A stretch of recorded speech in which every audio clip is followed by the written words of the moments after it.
Gawa tayo ng adobong pugita.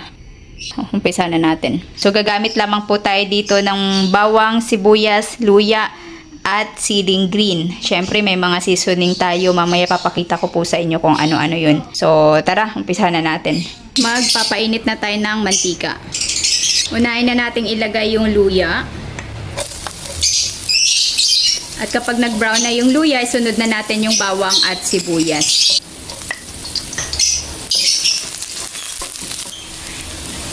Pwede na natin ilagay yung pugita.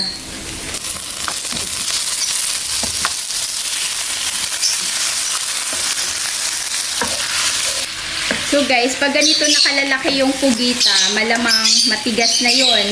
Hindi siya kayang lutuin sa kawali lang sa loob ng ilang minuto. So ngayon ang gagawin natin, kapag natimplahan na natin siya at nalagyan na ng mga seasoning, ililipat natin po ito sa pressure cooker at palalambutin po natin siya sa loob ng 10 minutes. So kapag nagisa na natin yung pugita, lagyan na natin ng mga seasoning. So, wag lang natin masyadong damihan yung toyo kasi minsan yung mga ganitong seafood sa palengke binababad nila sa asin. So, dodoble na yung alat. Lagyan natin sili, paminta, magic yum yum, at halo-haloin ulit.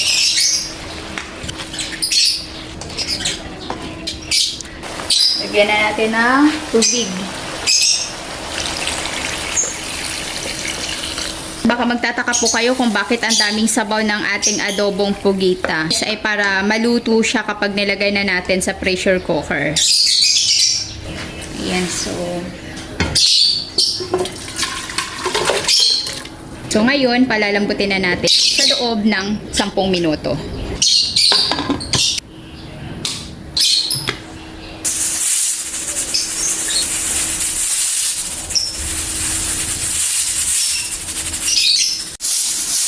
Ayan, so 10 minutes na guys, i-off na natin.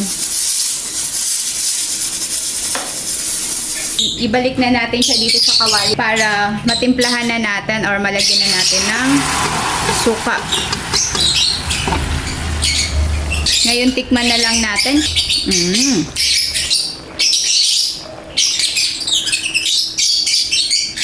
Balik na rin natin yung sili. So, kung napansin nyo po, nung nilagyan ko siya ng suka, hindi po natin siya ginalaw para mag-evaporate po yung suka. Lagyan na rin natin ng paminta. Ha? Ay, hindi siya paminta, Laure. At kapag sa palagay natin, guys, ay nag-evaporate na po yung suka na nilagay natin, so pwede na natin siyang dalawin. Napansin nyo, lumiit yung ating mga pugita. Kasi naluto na siya. Ilagyan natin ng oyster sauce.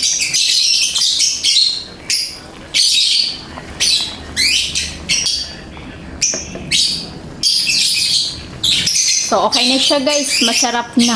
Kung napapansin nyo talagang lumiit po siya after nung isa lang natin sa pressure cooker. Kasi po, lumambot na yung ating pugita. So, ganun lang yung technique guys, para masigurado nating hindi matigas at para lumambot talaga, i-pressure cooker lang po natin yung ating octopus. O, diba?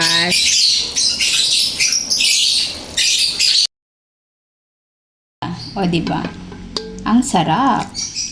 Tikim? Harap. O, ayan. So, guys, tapos na tayo magluto. So, ganun lang kadali. So, tara, kain na.